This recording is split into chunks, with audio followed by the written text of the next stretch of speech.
Oke, Assalamualaikum warahmatullahi wabarakatuh. Bertemu lagi dengan saya, Novian Hari Widodo, masih di channel CC Karuliani. Kali ini kita akan membahas latihan soal PPPK, Kemampuan Manajerial, part 1. Ya, untuk persiapan tahap 2, tes PPPK. Langsung saja kita menuju nomor 1. Seringkali seorang guru harus menjalankan tugas yang tidak sesuai dengan latar belakang pendidikan dan keterampilannya. Apa tanggapan Anda bila menerima tugas seperti ini? A. Hanya bekerja bila sesuai dengan pendidikan dan keterampilan saya. B. Saya akan melaksanakan namun tidak menjamin hasil kerja saya. C. Saya akan melaksanakan setelah menyampaikan pada pimpinan bahwa itu sebenarnya berada di luar bidang ilmu dan keterampilan saya. D. Saya akan menjalankan sepenuhnya sekalipun harus menguatkan hati untuk melaksanakannya. Atau E. Menjalankan tugas dan menganggap sebagai kesempatan untuk belajar pada bidang yang belum pernah saya geluti. Baik, di sini jawaban menurut saya adalah E. Ya, seperti saat ini yang saya lakukan adalah linear saya di bidang pendidikan jasmani atau PJOK, Penjaskes, namun saya juga diserai untuk mengajar mata pelajaran prakarya, sehingga saya tertantang untuk mempelajari bidang yang belum pernah saya pelajari. Jadi jawaban yang menurut saya adalah ini. Kita garis merah ya, kita beri warna merah. Lanjut ke nomor 2. Terdapat 5 kriteria penilaian teman sejawat, yaitu kejujuran, kedisiplinan, integritas, tanggung jawab, dan penampilan. Agar penilaian kepada teman sejawat yang Anda lakukan objektif, maka yang dilakukan adalah A. Setiap aspek dinilai dulu untuk semua teman. Misalnya, aspek kejujuran dinilai dulu untuk semua teman, baru aspek kedisiplinan, dan seterusnya. B. Meranking aspek kejujuran dan ranking pertama sebagai terakhir untuk sebuah teman. Kemudian dilanjutkan meranking aspek kedisiplinan dan seterusnya. C. Menilai satu persatu teman sejawat dengan 5 kriteria: kejujuran, kedisiplinan, integritas, tanggung jawab, penampilan sekaligus. D. Mendiskusikan dengan teman lain agar hasil penilaian tidak tendensius dan dapat dipertanggungjawabkan. E. Perlu mempertimbangkan senioritas, meskipun 5 kriteria penilaian teman sejawat tetap perlu menjadi acuan. Ya, di sini kita harus objektif untuk melaksanakan penilaian sejawat atau teman sejawat ya. Dan jawaban di sini yang paling benar adalah menurut saya adalah mendiskusikan dengan teman lain agar hasil penilaian tidak tendensius ya dan dapat dipertanggungjawabkan.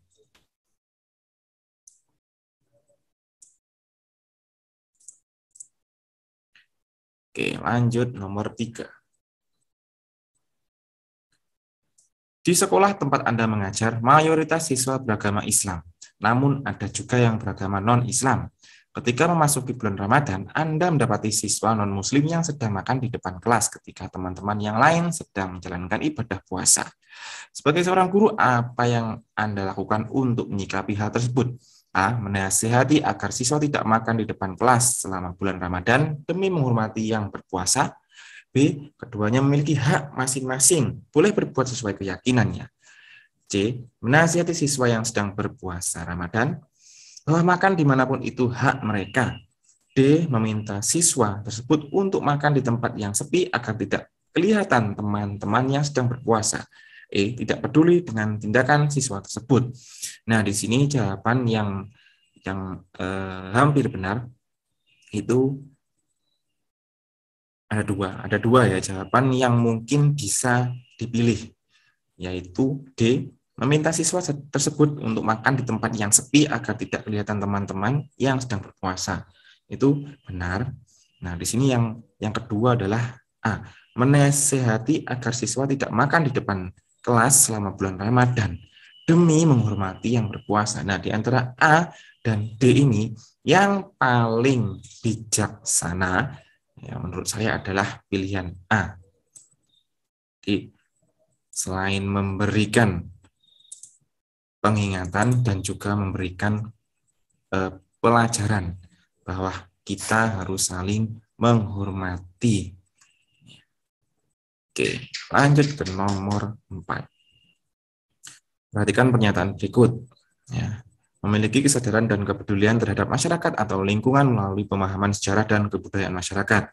2. Mengembangkan kemampuan personal dan interpersonal yang dapat digunakan dalam rangka mengatasi kesulitannya kehidupan. 3. Memahami konsep dasar dan mampu menggunakan metode yang diadaptasi dari ilmu sosial yang digunakan untuk memecahkan masalah sosial. 4. Memiliki kemampuan dan gaya berkomunikasi serta memiliki jiwa kerjasama dalam masyarakat, majemuk, dan pada tingkat lokal, nasional, global. 5. Mampu menggunakan model dan proses berpikir serta membuat keputusan yang tepat.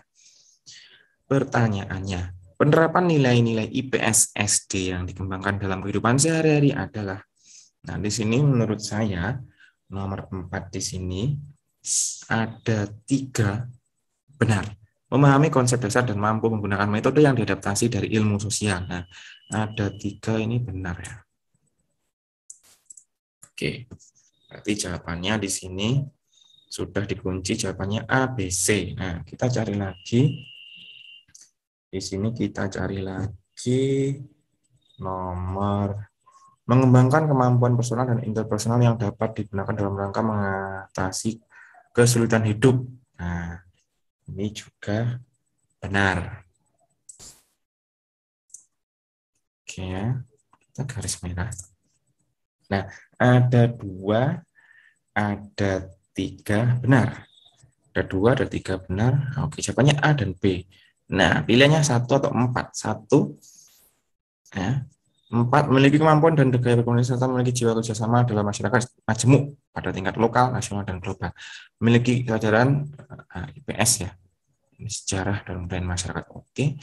Tapi menurut saya ini jawaban yang paling benar adalah nomor 4 ya, memiliki kemampuan dan gaya berkomunikasi serta memiliki jiwa kerjasama. Ini yang benar. Oke, jadi 3 atau 2, 3, 4. Jawabannya adalah B.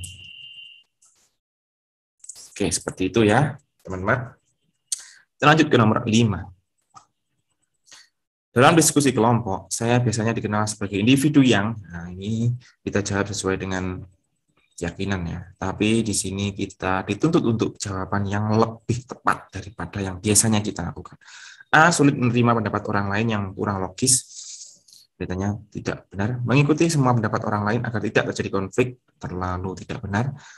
Membutuhkan waktu lama untuk meyakinkan saya sebelum menerima pendapat orang lain. Ini namanya berpikir-pikir dulu. Dapat menerima pendapat orang lain asalkan tidak terlalu bertentangan dengan pendapat saya. Ini juga 50-50 ya, 50-50. Mampu memahami perbedaan dalam berpendapat. Nah, di sini yang paling benar itu ini pastinya ya. Mampu memahami perbedaan dalam berpendapat. Jawaban saya pilih E. Tapi biasanya saya di sini kalau diskusi itu pasti mempertimbangkan ya.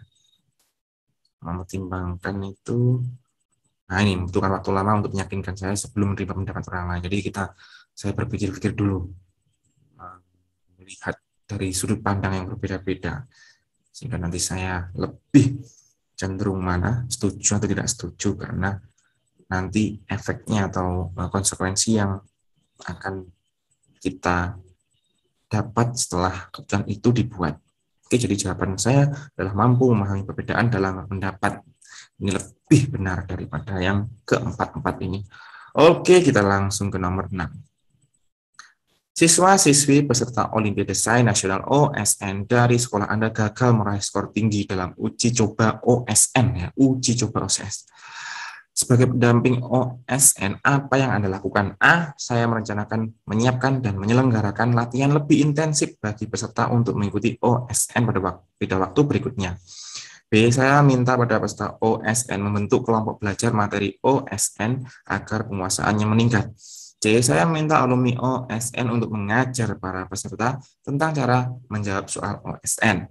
D. Saya mendorong para peserta OSN mengikuti tambahan pengayaan materi Olimpiade dari guru kelas. E. Saya mengarahkan orang tua peserta OSN untuk lebih memotivasi anak mereka agar lebih giat dalam belajar dalam persiapan OSN. Nah, di sini jawaban Ya, semuanya benar ya. Itu adalah usaha sebagai pendamping, semuanya benar.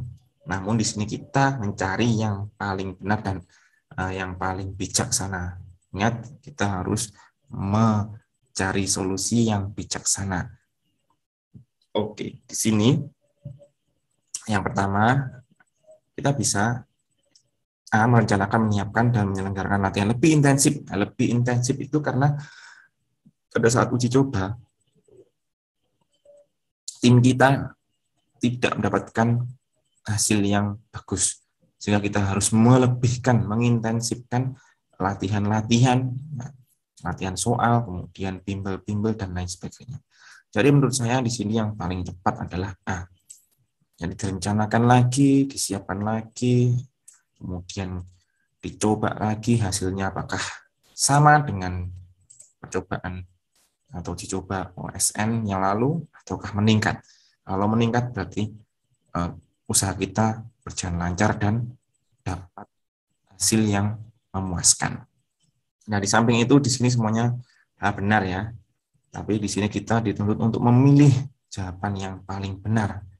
Ini kelima-limanya adalah usaha pendamping untuk meningkatkan peserta didik kita dalam mempersiapkan uji coba, dalam mempersiapkan lomba sains nasional. Oke, lanjut ke nomor 7. Tetangga Anda memiliki anak yang menyandang penyakit genetik, kakinya cacat sebelah, mohon maaf, sehingga jalannya agak pincang. Ketika menginjak usia SMP, anak itu tidak percaya diri karena tidak kuat dibully temannya. Tragisnya, anak tersebut tidak naik kelas, sehingga mogok tidak mau melanjutkan sekolah. Meskipun Anda bukan guru dari anak tersebut, apa yang Anda lakukan? A. Menasihati orang tuanya untuk membujuk anak untuk mau sekolah lagi. B. Menasihati orang tuanya untuk mendaftarkan anaknya ke homeschooling. C. Menyarankan melakukan konsultasi pada anak tersebut agar lebih percaya diri dan mau sekolah lagi untuk masa depannya. Ini cukup bagus ya ketimbang A, B. D. Mendatangi sekolah anak tersebut agar gurunya mengajak anak tersebut sekolah lagi. Nah, ini menurut saya kurang tepat ya. E. Menyarankan kepala sekolah anak tersebut agar menghentikan budaya bully. Nah, di sini dari kelima di sini jawaban yang paling benar adalah C ya, yang saya katakan tadi. Ternyata ini yang paling benar tadi. Karena kita harus membaca seluruh jawaban sebelum kita memutuskan. Kita bandingkan, kita coba timbang lagi mana yang paling benar. Ternyata C, menyarankan melakukan konsultasi pada anak tersebut agar lebih percaya diri. Jadi kita bisa menuju mungkin psikiater ya, agar bagaimana untuk dicari solusinya. Oke, seperti itu jawabannya. Nomor 8 sekarang. Berdasarkan introspeksi dan pendapat teman sesama guru, pribadi yang mencerminkan saya adalah A. Orang yang sulit untuk mengapresiasi perbedaan cara siswa dalam menyelesaikan soal karena membuat bingung orang lain. Tidak ya, saya memberikan kebebasan siswa untuk menjawab berbagai cara, terserah siswa untuk menjawabnya. B. Orang yang dapat mengapresiasi perbedaan, namun hanya untuk hal-hal yang dapat dipahaminya saja. Tidak, silahkan saya apresiasi sebuah karya-karya siswa, saya pasti apresiasi. Salah pun saya apresiasi. C. Orang yang bisa menyembunyikan pikiran dan perasaan yang tidak senang terhadap siswa ketika ada perbedaan dalam menilai sesuatu. Tidak, saya akan buka padanya nilai jelek, jelek, nilai bagus, bagus. Saya kasih tahu semuanya. D. Orang yang dapat mengapresiasi keberagaman dan memiliki keberanian untuk berpendapat dan untuk setiap perlakuan yang tidak toleran. Ya, sini membingungkan ini ya, mengapresiasi keberanian dan memiliki keberanian untuk berpendapat untuk setiap pelaku yang tidak toleran. Bagus juga. E. Orang yang terbuka dengan masukan atas prinsip dan keyakinan diri, serta siap mengupayakan kompromi dengan orang lain. Kalau saya, ya, dari ke 5 jawaban ini memang cenderung bukan saya.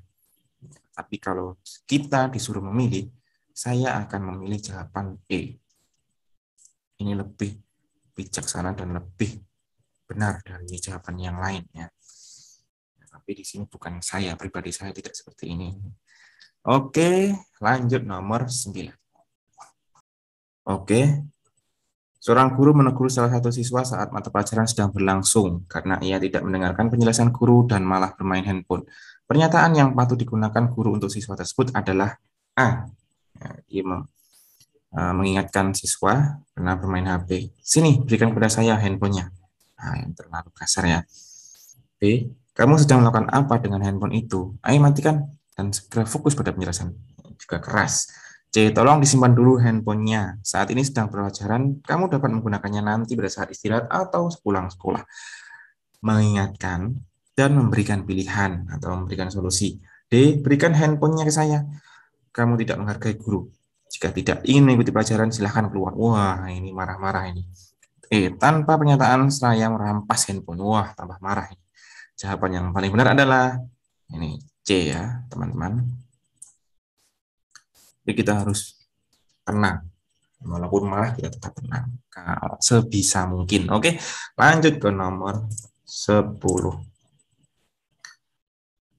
Seorang wali murid mendatangi Anda sebagai wali kelas, memprotes bahwa nilai anaknya rendah. Menurutnya si anak telah mengikuti berbagai bimbingan belajar, sehingga mustahil mendapat nilai rendah. Sementara anak dari tangganya mendapatkan nilai lebih tinggi, padahal anak tersebut biasa saja dan tidak mengikuti bimbingan belajar. Bagaimana tanggapan Anda terhadap wali murid tersebut? A. Menunjukkan data capaian belajar agar secara objektif serta memanggil si anak untuk diskusi dengan orang tuanya.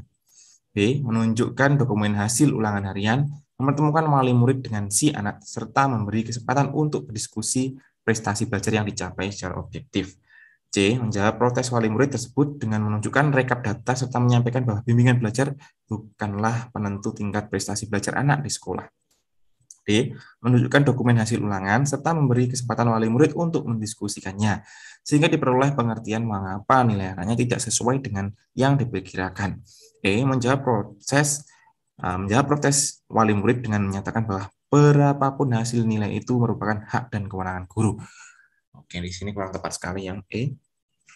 Ya, kemudian beranggapan bahwa anak yang dileskan di bimbel itu harus mendapatkan nilai tinggi, salah. Karena di sini yang tepat adalah kecerdasan, bukan hasil belajar atau bimbel rutin, tidak. Bimbel rutin tapi tidak konsentrasi ketika belajar, ya, tidak memanfaatkan waktu dengan baik, ya tidak ada yang diperoleh. Ya, jadi di sini jawaban yang paling benar adalah menunjukkan dokumen hasil ulangan, kemudian diskusi dengan wali murid serta menganalisis nilai anaknya. Kenapa begitu rendah? Jadi jawabannya adalah D. Ya, itulah sebagai wali murid yang baik menjelaskan kepada orang tua. Wali kelas ya. Bagaimana menjadi wali kelas yang baik menjelaskan kepada wali murid.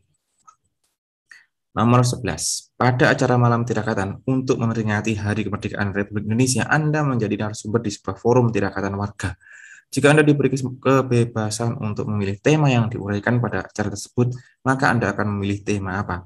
A. Menengok sejarah perjuangan pahlawan kemerdekaan dengan alasan untuk memberikan pencerahan kepada warga agar menghargai para pahlawan kemerdekaan. B. Tegakkan hukum menuju Indonesia Jaya. Kayak apa? C. Kesadaran hukum dalam mengisi kemerdekaan dengan alasan agar warga memiliki kesadaran untuk menegak hukum dalam mengisi kemerdekaan. D. Peran orang tua dalam mentaati hukum dengan alasan taat hukum adalah bagian dari mengisi kemerdekaan dan harus dimulai dari keluarga. Warga taat hukum masyarakat damai dengan alasan agar warga selalu taat hukum sehingga perdamaian masyarakat tetap jaga. Dan di sini kita sebagai guru ya, guru pertama anak adalah keluarga. Kalau kita seorang guru, kita harus berfokus pada keluarga, apalagi di sini banyak warga, sehingga kita bagusnya memberikan ceramah untuk keluarga. Bagaimana kesadaran ya peran orang tua dalam mentaati hukum. Nah, orang tua, peran orang tua. Pendidikan pertama yaitu di keluarga. Itu yang paling bagus. Jadi jawaban di sini adalah D. Ya. Ini bagus semuanya, tapi di sini kita sebagai guru ya, kita harus memilih pendidikan yang tepat arah. Lanjut nomor 12.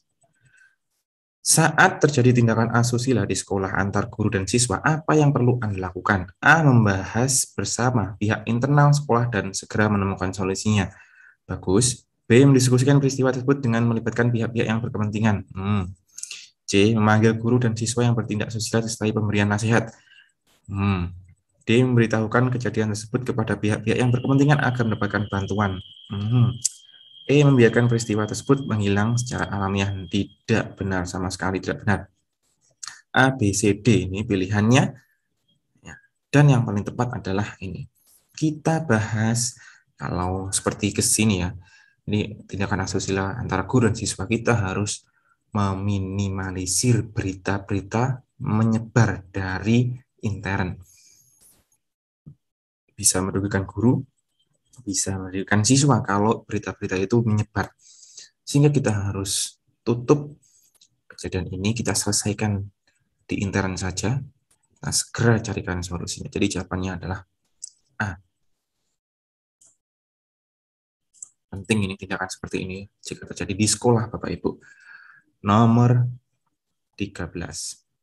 Seringkali dalam pekerjaan tim, kelompok memiliki pandangan yang bertentangan dengan pendapat Anda. Pernyataan yang paling menggambarkan reaksi Anda adalah A. Keluar dari kelompok karena saya tidak biasa menerima. Tidak baik. B. Tetap bergabung dengan kelompok namun diam-diam mengharapkan kelompok gagal. Tidak baik juga. C. Tetap bergabung dengan kelompok namun mengikuti semua kegiatan dengan sepenuh hati. Oke, bisa. D. Menerima keputusan kelompok apa adanya namun tetap bersikap kritis terhadap keputusan yang telah diambil. Tetap memaksa ya. E. Menerima sepenuhnya keputusan kelompok dan melakukan introspeksi bila ada pandangan pribadi yang keliru. Ini jawabannya juga cukup baik. E dan apa? Ini C ya, C dan E. Tetap bergabung dengan kelompok namun mengikuti semua kegiatan dengan penuh hati. Namun mengikuti, namun itu kata ya hampir kata sebaliknya ya. Nah, kalau saya cenderung memilih jawaban E. Menerima sepenuhnya keputusan kelompok dan kita melakukan introspeksi diri, mungkin ada yang keliru di dalam diri kita. Oke, jadi jawabannya adalah E menurut saya ya. Kalau menurut Bapak Ibu yang lain, monggo. Nomor 14. Bagaimana sikap Anda terhadap guru yang melakukan pembelajaran dengan model ancaman dan pemaksaan kepada peserta didik agar berprestasi unggul? Saya tidak setuju. Di sini kita lihat sangat tidak setuju. Oke, sama dengan saya nih. Tidak setuju, cukup setuju, setuju dengan kegiatan, sangat setuju. Wah, saya tidak setuju. Di sini A dan B yang paling saya pilih ya, saya sangat tidak setuju. Yakin saya. Karena itu tidak akan baik untuk psikologinya, untuk ketahanan ilmu yang ada pada diri anaknya. Lanjut kita ke nomor 15. Pada sekolah tempat Anda bekerja, Anda sering berinteraksi dengan rekan guru lainnya. Suatu ketika rekan guru Anda menjadi topik perbincangan antara guru-guru lain di sekolah tersebut karena guru tersebut tidak memberikan nilai yang sesuai dengan kemampuan yang dimiliki siswa. Menyikapi hal tersebut, apa yang pada rekan Anda? Pertanyaannya. Menyikapi hal tersebut yang ada pada rekan Anda mungkin itu ya. A. Mendiamkan hal tersebut karena urusan masing-masing. Oke. B. Menyampaikan kepada siswaan dan kurikulum agar tidak terjadi kesalahpahaman. Menyampaikan secara langsung tanpa basa-basi. Menyampaikan dengan baik-baik dengan guru lainnya. E. Membicarakan permasalahan ini secara baik-baik dan secara baik-baik saat saya dan rekan guru tersebut ngobrol dan sharing santai ya. Oke, di sini yang paling benar menurut saya yang E ya, membicarakan permasalahan ini secara baik-baik saat saya dan rekan guru tersebut santai ngobrol. Sambil ngopi ya, ajak ngopi, kemudian ngobrol komunikasi. Oke, saling pengertian ya. Nomor 16. Pada saat rapat desa yang dipimpin oleh kepala desa sedang mengidentifikasi program desa yang akan didanai melalui dana desa. Sebagai guru, program apa yang akan Anda lakukan? Ini sebagai guru lagi kita diajak untuk rembuk desa. A. Membangun fasilitas umum untuk memfasilitasi anak usia dini karena di desa itu belum ada fasilitas AUD. B. Perbaikan jalan antar dusun agar tahun lancar. C. Memperbaiki tempat ibadah desa itu. Nah ini A lumayan ya. D. Memberi beasiswa bagi anak kurang mampu agar dapat melanjutkan studi sampai pendidikan tinggi. E. Memberikan modal usaha dan pelatihan kewirausahaan. Nah, ini usaha ini. Warga miskin desa itu agar kemiskinan menjadi berkurang. Kemiskinan ya. Sebagai guru kita apa? Kita harus mendahulukan pendidikan anak. Karena jika anak dapat pendidikan, anak itu akan bisa mengembangkan kemampuannya untuk kepentingan apa? Kepentingan desanya. Nah, jadi jawaban yang paling benar adalah memberikan beasiswa bagi anak yang kurang mampu ya. Ya minimal 12 tahun lah. Wajib 12 tahun. Kalau masih bisa, masih ada dana, ya lanjutkan lagi sampai perguruan tinggi, sampai S1 lah minimal. Oke, itu ya. Kalau bisa ya, tapi sangat jarang sekarang urusannya desa-desa itu digunakan dengan tidak pas lah menurut saya. Oke, lanjut ke nomor 17. Suatu ketika Anda menjadi tuan rumah dalam acara rutin pertemuan warga RT. Semua warga RT diundang untuk acara pertemuan rutin tiap bulan. Tamu pertama yang datang ke rumah Anda adalah seorang warga paling miskin di RT. Wah, ini pertanyaannya menjebak ini. Apa yang akan Anda lakukan? A. Menyalami tamu pertama dan menggandengnya dengan sepenuh respek untuk duduk di kursi yang telah disediakan. B. Membiarkan tamu pertama itu mencari tempat duduk sendiri. Kurang sopan. Ini lumayan. A. Lumayan. B. Kurang sopan. C. Meminta tamu pertama itu duduk di kursi deretan paling depan untuk menghargai tamu. Lumayan ini. Wajar. D. Sembari menunggu tamu lainnya, Anda menemani tamu tersebut sambil mengobrol tentang hal-hal ringan. Bagus juga. E. Mengajak tamu tersebut ke belakang dan menawarinya untuk makan, setelah itu meminta bantuan. Oke. Nah, ini jawaban yang lumayan adalah D dan A ya. Menyalami tamu pertama dan menggandengnya dengan penuh respek untuk duduk di kursi yang telah disediakan. Mengarahkan berarti. Ya, habis mengarahkan ditinggalkan. Ya, juga lumayan kurang baik ya. Di sini harus ya sambil menunggu kita harus ngobrol-ngobrol kan biasanya seperti itu. Datang pertama, kemudian kita salami, silakan duduk, kemudian kita juga duduk ngobrol ringan ya. Nah, sambil ada kopi lebih asik. Oke, jadi jawabannya menurut saya adalah ini.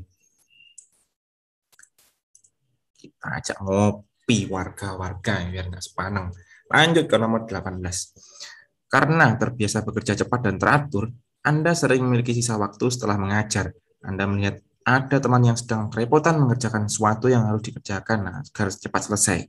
Tindakan yang mencerminkan diri Anda adalah ya, kita kembali lagi dicerminkan seperti apa kita. A. Kalau diminta membantu, maka saya tidak akan bersedia. Kalau diminta untuk membantu, ya tidak bersedia, takut salah. Oke. B. Mengerjakan kewajiban Anda yang lain. So, meminta teman itu untuk istirahat. D. Memahami kesulitan teman itu dan siap membantu ketika teman itu meminta bantuan. Ya, kalau kamu minta, kalau nggak meminta, diam apa lagi. Segera menawarkan bantuan untuk menyelesaikan pekerjaan itu karena ia memang perlu bantuan. Nah, ini yang paling tepat ya. Jelas-jelas yang paling tepat di sini. Kita lihat analisis kalau butuh bantuan langsung kerjakan. Beri bantuan ya. Jangan egois. Lanjut nomor 19. Anda ditugaskan di sekolah kurang maju, ditandai dengan kegiatan belajar mengajar tidak optimal, media dan sumber belajar yang minim, serta kemandirian belajar siswa yang rendah. Upaya apa yang Anda lakukan untuk menghadapi hal tersebut? Nah, seperti itulah pertanyaannya. A. Saya berusaha sekuat tenaga dan pikiran untuk menemukan cara-cara baru memajukan sekolah. B. Saya mengusulkan kepada Dinas Pendidikan agar mengutamakan program peningkatan kemajuan sekolah. C. Saya meminta kepala sekolah dan para guru untuk meningkatkan kualitas belajar di sekolah. D.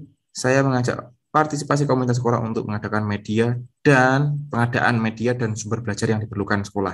Saya menerima keadaan sekolah. Menerima keadaan sekolah sebagaimana. Ini nggak ada pajuan ini sekolahnya kalau jawaban E. Oke, ini juga bagus ini kita pikirkan sekuat tenaga, cari solusi ya. Jawabannya A dan D menurut saya. Tapi karena di sini ada bantuan ya, kita harus, ini sebuah solusi juga dari jawaban nomor A. Jadi A berpikir kemudian dapat solusi A, mengajak siswa, mengajak partisipasi komite ya. Ini menurut saya yang paling benar. Jadi ini yang pertama, kemudian dapat ide ini, mengajak partisipasi komite lah. Ayo untuk pengadaan media dan sumber belajar dengan apa? Dengan urunan atau mengajak warga-warga di sekitar sekolah berpartisipasi juga ya. Oke, lanjut ke nomor 20. Nomor terakhir ya ini. Kesempatan untuk menempuh pendidikan lanjut tidak mudah didapatkan. Seandainya Anda mendapatkan kesempatan itu, apakah yang Anda nilai sebagai eh, apakah yang Anda nilai dari itu yang paling penting lah, pokoknya yang penting apa yang Anda nilai. A. Pengembangan wawasan melalui belajar. B. Pengembangan jejaring sosial yang bermanfaat kelak bagi pekerjaan. C. Peningkatan kecakapan dalam pelaksanaan tugas di tempat kerja. D. Peningkatan ilmu pengetahuan dan keterampilan sebagai hasil studi lanjut. E. Pengembangan diri sebagai guru yang dapat bermanfaat untuk diri sendiri dan orang lain. Nah, seandainya Anda mendapatkan kesempatan itu, apa yang paling penting menurut penilaian Anda? Nah, itu pertanyaannya ya. Di sini yang paling penting adalah pengembangan diri sebagai guru yang bermanfaat untuk diri sendiri dan orang lain. Itu yang paling penting ya. Silakan yang SS1 itu cari solusi bagaimanapun juga untuk meningkatkan ke S2. Kerja keras ya, kerja keras. Indonesia butuh orang kerja keras, tidak butuh orang malas. Oke, sampai bertemu di soal latihan kompetensi ya, latihan kompetensi manajerial, kemampuan manajerial maksud saya di part 2-nya. Oke, saya akhiri. Terima kasih, semoga bermanfaat. Wassalamualaikum warahmatullahi wabarakatuh.